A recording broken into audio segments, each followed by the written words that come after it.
Well, g'day everyone. In today's video, I want to show you the easiest way that I've found to apply hoof balm the most effective. So let's jump in. G'day everyone, I'm Zoe and this is Kahu. This is just a little reminder that I'm not a professional horse trainer, so anything you do see in my videos is only intended to be a guide. So with that said, let's get on with the video.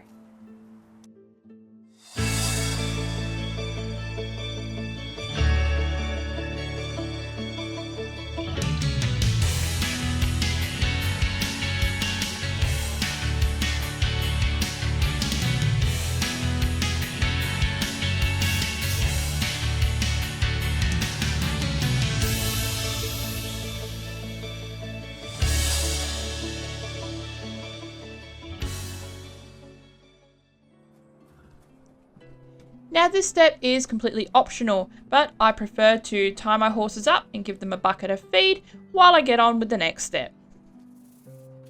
Now the first step, although this might sound a seemingly obvious one, is to get some clean water and a scrubbing brush and clean all that excess mud or dry dirt that's coated on your horse's hooves and also around the coronary band. Now there are a few reasons why I do this. Number one, it's actually recommended on the label of the product that I use. But second to that, it makes my job a lot easier if I'm applying it to a clean hoof than one covered with mud. But the main reason that this is done is because it actually hinders the effectiveness of the product getting into the hoof wall and doing what it's supposed to do. So yes, cleaning is a must. The same would apply if I was applying the hoof balm to the frog and sole area of the hoof as well.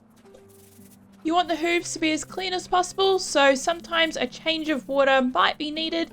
I'm just using a glove here because it's just hit winter and that water was freezing.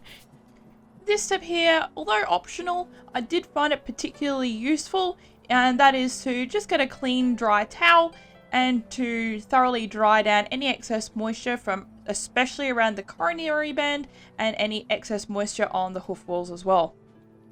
Drying the coronary band off prior to application means that when I go to apply the balm, I'm not going to be dribbling water out of the coronary band onto an area that was previously dry and or mixing it with the balm on application.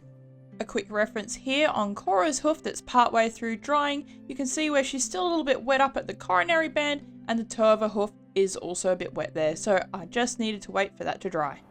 My balm of choice comes from the Hoof Co. They're an Australian company, so it's all made right here in Australia, but my video is in no way endorsed or sponsored by the Hoof Co.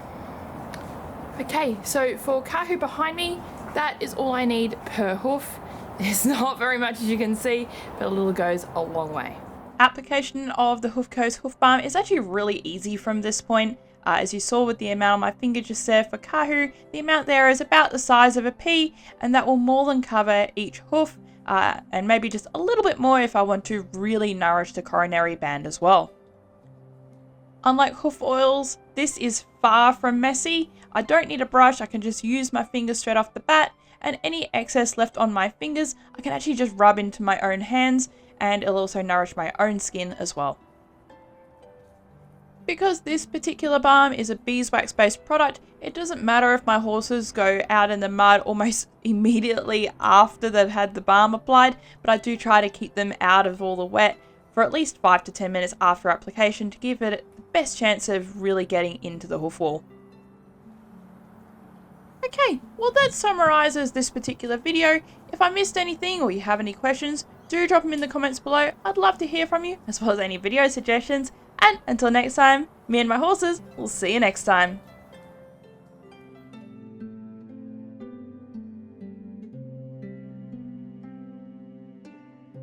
Don't forget to like, smash that subscribe button and turn on notifications so you can stay up to date with what's going on in our world.